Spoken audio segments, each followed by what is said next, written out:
Chapter 13. In the 23rd year of Joash the son of Ahaziah, king of Judah, Jehoahaz the son of Jehu became king over Israel in Samaria, and reigned 17 years. And he did evil in the sight of the Lord, and followed the sins of Jeroboam the son of Nebat, who had made Israel sin. He did not depart from them.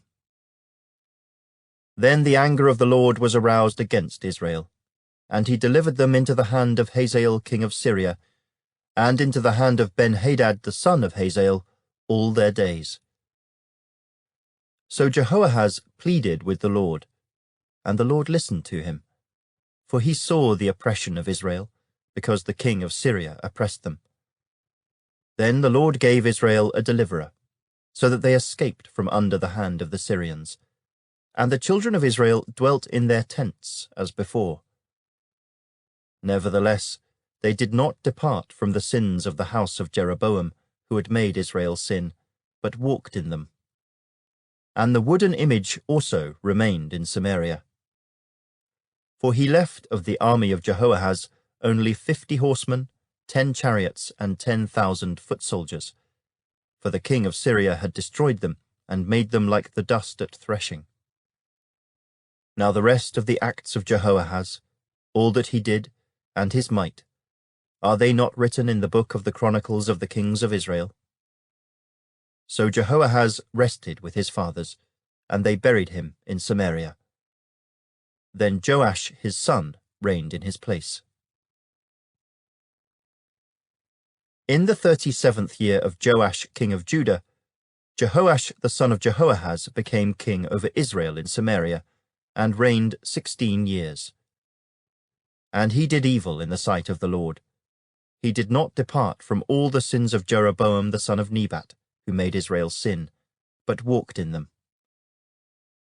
Now the rest of the acts of Joash, all that he did, and his might with which he fought against Amaziah king of Judah, are they not written in the book of the Chronicles of the kings of Israel?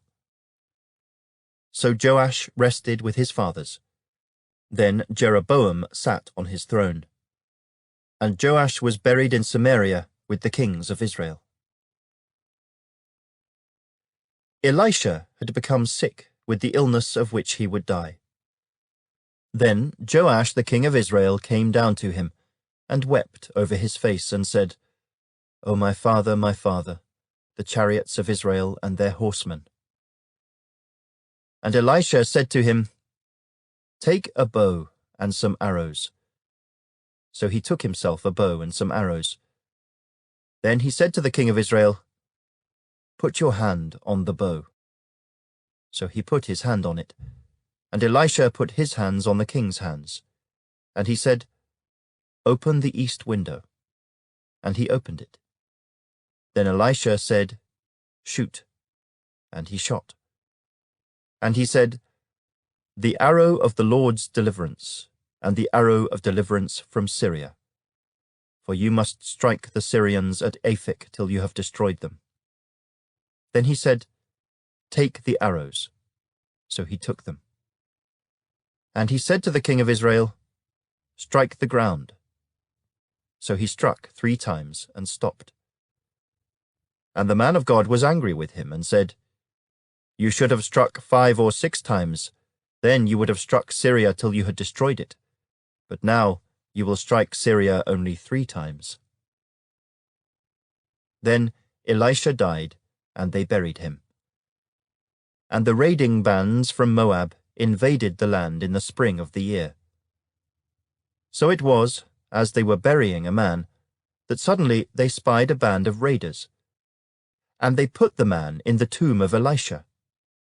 And when the man was let down and touched the bones of Elisha, he revived and stood on his feet.